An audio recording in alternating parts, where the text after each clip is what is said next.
Hello everyone and welcome back to BBA Sports. This is the NFC East edition of the series that we've been doing. We've been going division by division, going through each and every team and giving both the prediction for the simulation and for my personal takes, as well as a bold take for each and every team, either a positive or a negative one.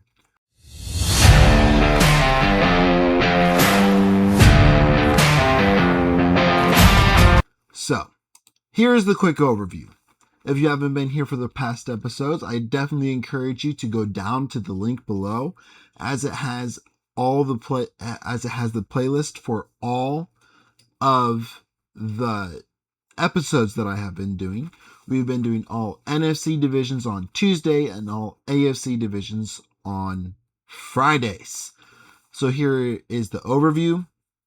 I took a certain amount of positions from each and every team, as you can see on the screen, as well as I gave each and every player in the NFL a ranking, whether it is a superstar, dependable starter, shaky starter, quality backup, a rookie, an incomplete, a fringe backup, or a practice squad player. I did this for each and every player in the NFL. And then each of those rankings was assigned a point value, and that point value was then added up for each and every team and was run through the simulation. I also added in head coaches, whether if there was a new head coach or an established head coach, any regime changes, and anything else that might factor into a game that might be played every single week. This went from week 1 all the way through the Super Bowl. And here is the simulation results, as well as my personal predictions for every team, as well as a bold take for each and every team. So the first team we'll be doing today is the New York Giants. The simulation had them going 8-9, where I personally have them going 9-8. I think the New York Giants are a good team. However, there is a few problems with them as a whole. They did bring in John Harbaugh, who is a good head coach, but they have been rough. They have been going through a rough patch for the past several years, and they did bring in a lot of younger talent, a lot of new talent.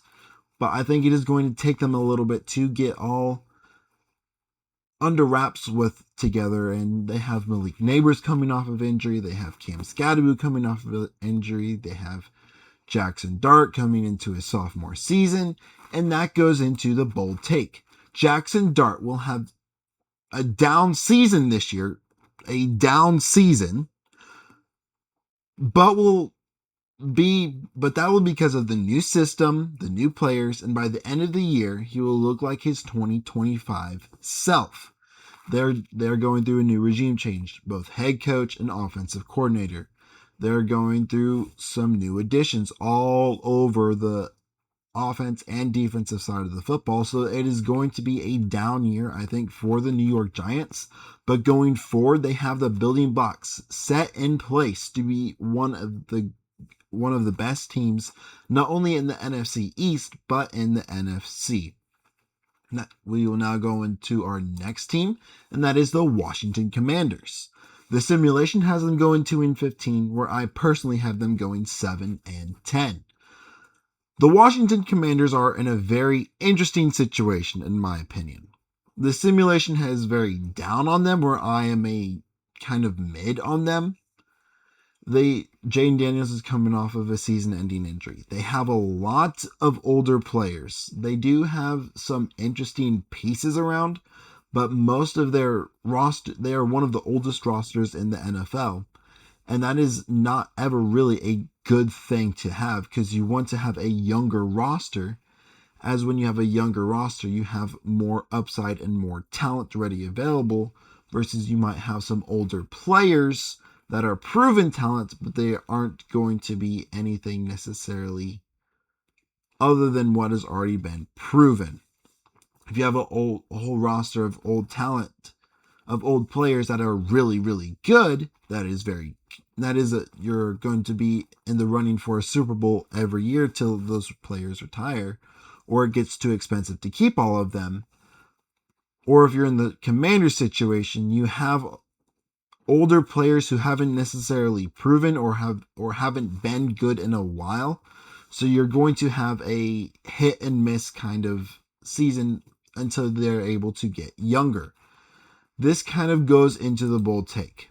Jaden Daniels will be healthy the entire season, but the rest of the team will be severely injured. Whether that's going to be on the offensive line, we've already seen Laramie Tunsil go down with an injury. On the defensive line, where they're also older.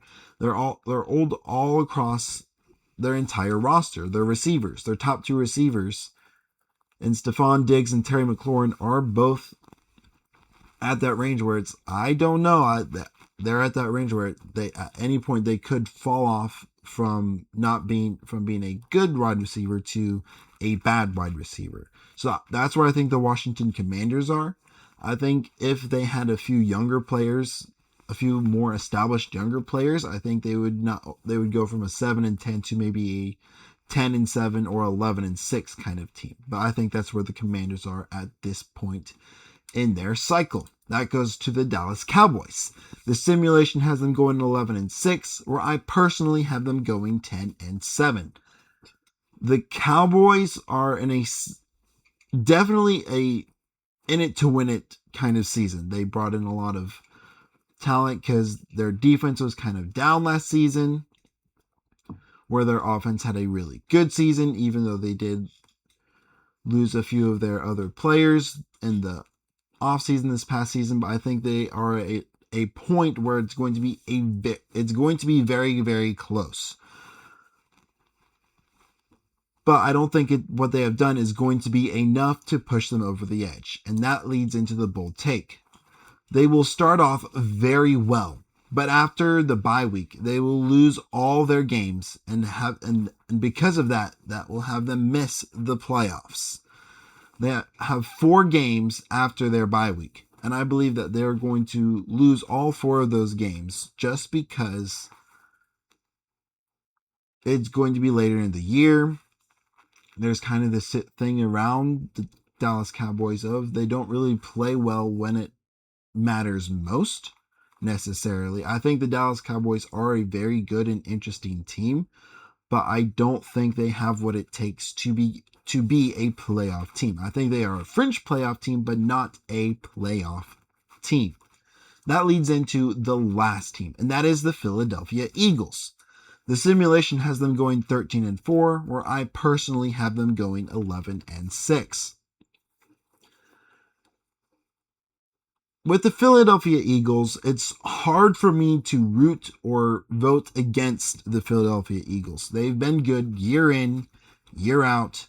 Yes, they traded away A.J. Brown. Yes, they have lost a few players, but just because they've lost those players doesn't mean the players behind them aren't going to take that next step forward.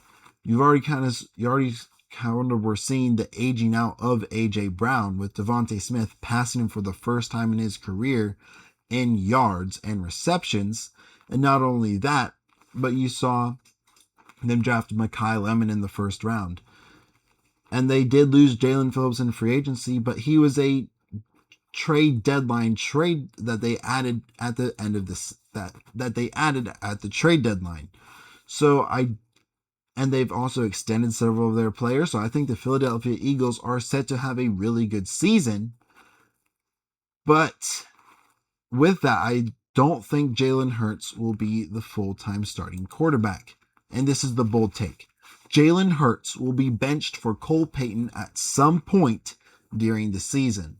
I think with everything that's been surrounding Jalen Hurts, all the different talk, this is kind of the get-go of the Eagles. If they have a problem with their quarterback, they'll bring in another quarterback to sit behind them either for a year or for a little while. Then they'll have him come and be the starting quarterback. That's what we saw with Jalen Hurts.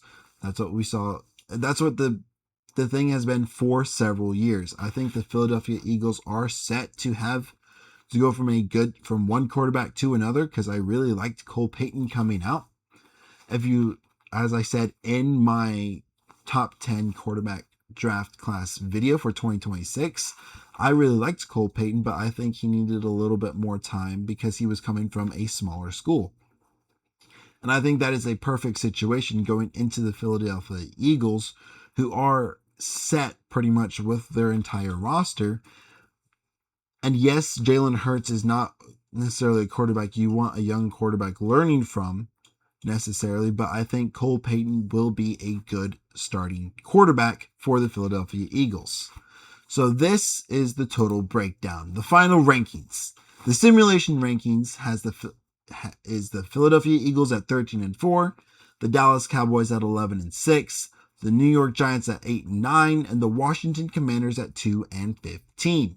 Where my personal rankings are the Philadelphia Eagles at 11-6, the Dallas Cowboys at 10-7, the New York Giants at 9-8, and the Washington Commanders at 7-10.